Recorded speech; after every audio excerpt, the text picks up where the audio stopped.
Man, that front feels light.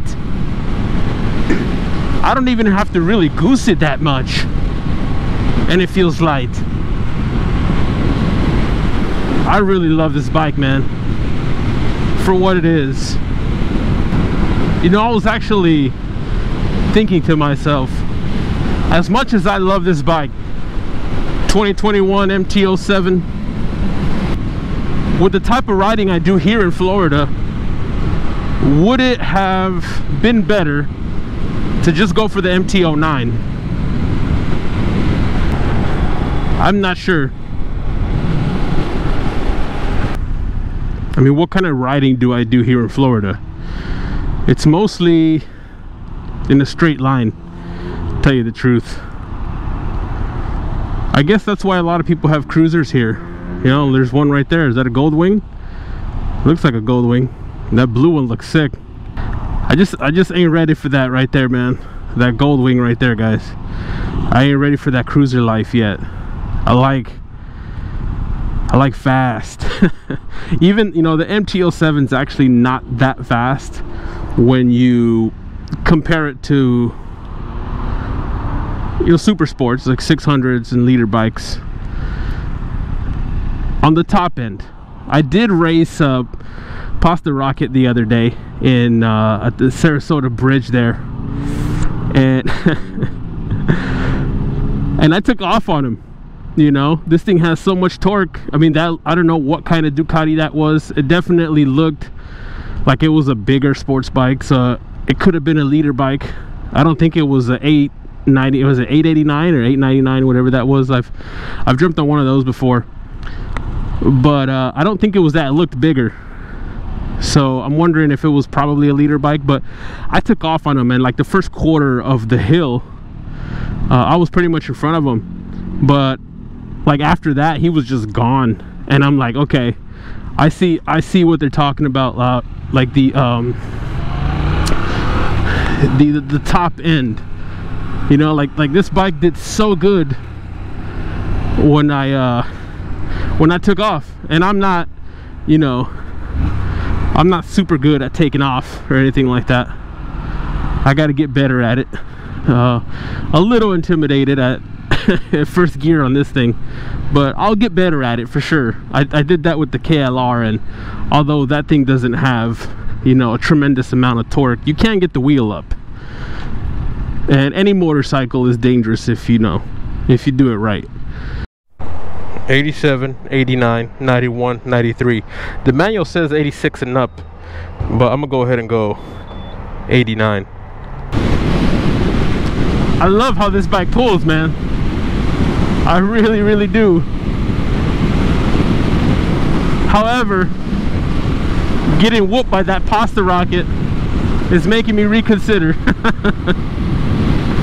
Should I have gotten the MT-09? Man, I keep thinking about that. Now, I guess that answer would depend on where exactly you ride. I think if I was riding in the twisty heaven of California,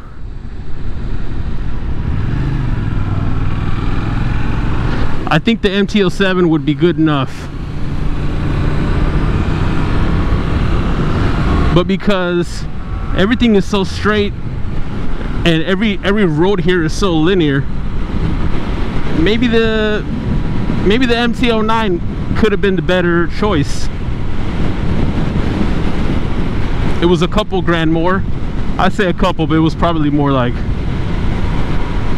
I don't know, 3 or 4 probably, after taxes and everything's said and done.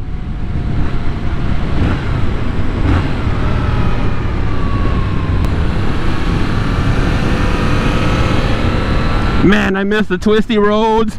I think if I was still in Cali, man, this would be enough. Because I was in the what is it called? The rim of the world, heading up to Arrowhead. And on the KLR, it's carbureted, so it taps out. I mean, like literally, like at 60 miles an hour, you're tapped out, heading uphill.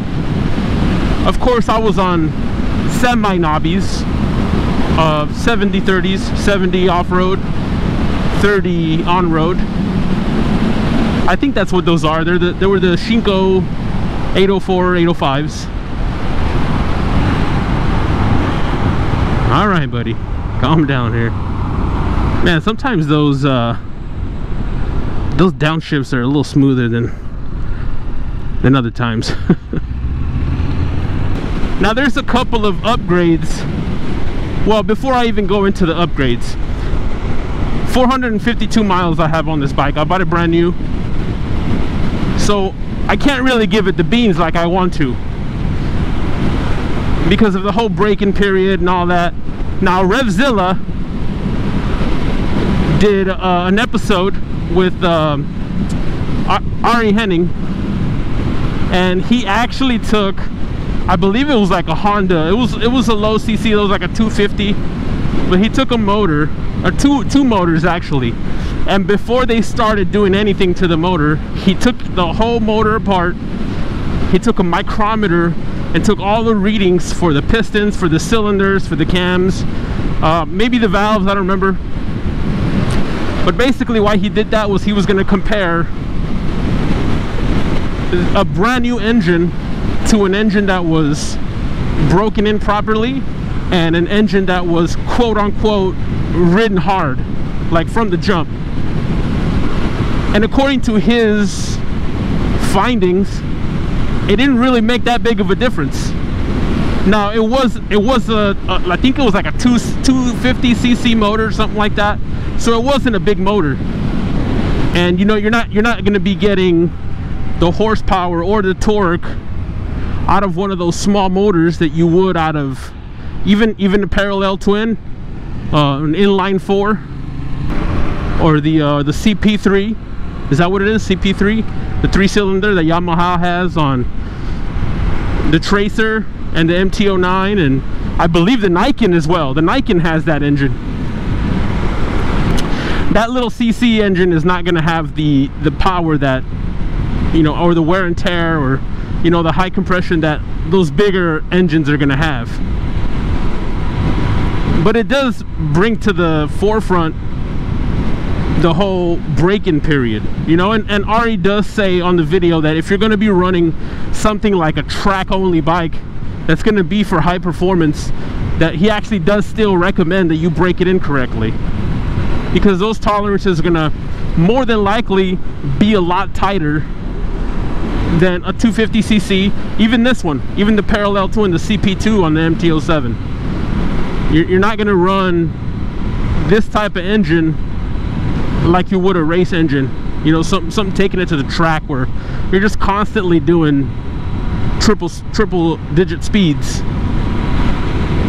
So that's something to consider. So with that being said, I don't really want to ring this thing out to you know, 9,000 RPMs.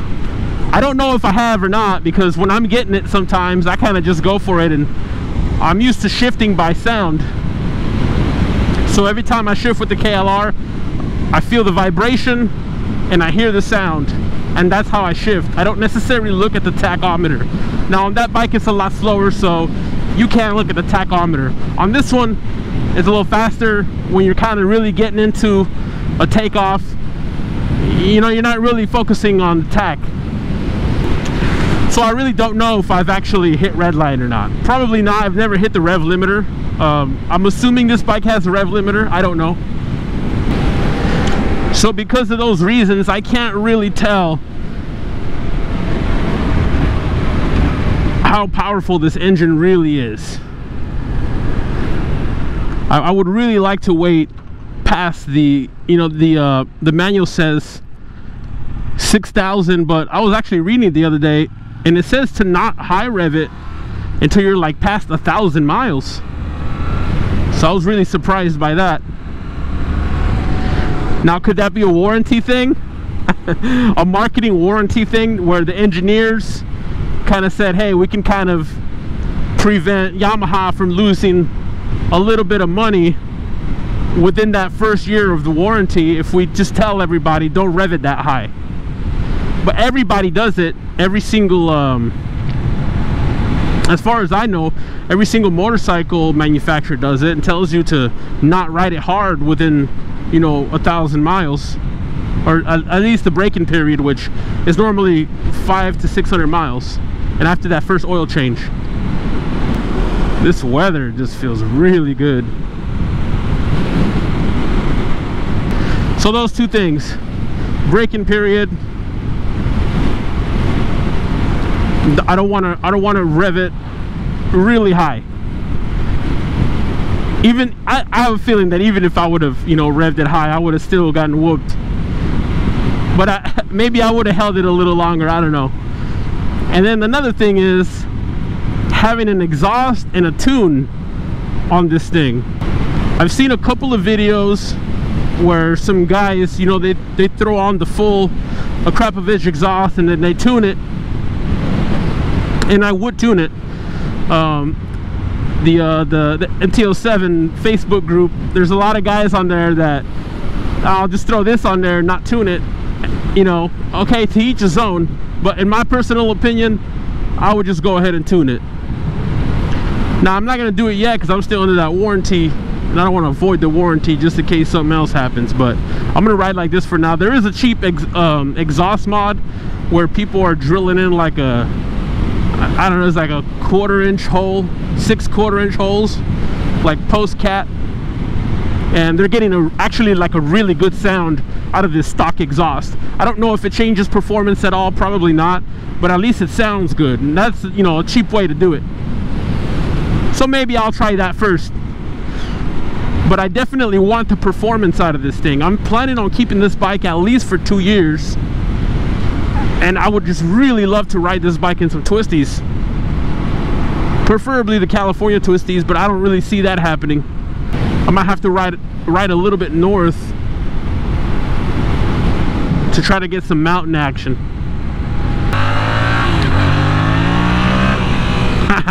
I can't do it, man. I don't know how to wheelie yet. I'm trying to, like, I've done it on the KLR, but I've gotten this thing up a little bit on accident. I don't know how to deliberately just send this thing up in the sky. I mean, I don't want to, you know, I don't want to nooner this thing, but I do want to get up there a little bit. Too many cars over here. I gotta find one of those desolate roads over there to do that. So I definitely want to get the MT-09, guys. You guys tell me in the comments, is it worth jumping from an MT-07 to an MT-09? Or should I just do a bunch of mods on this and get the power clapped out and see how that goes? I don't know, you guys tell me, man. Let's get it, baby. Oh yeah. Yes, I love it. I wish I could do that like 50 times in a row. All right, man. So anyway, you guys let me know in the comments, and we'll see what happens. Maybe I won't wait a full 2 years to get an MT-09, depending on what you guys recommend, man. I would love to ride one, and hopefully I get the opportunity to. But yeah, see you guys on the next one. Peace.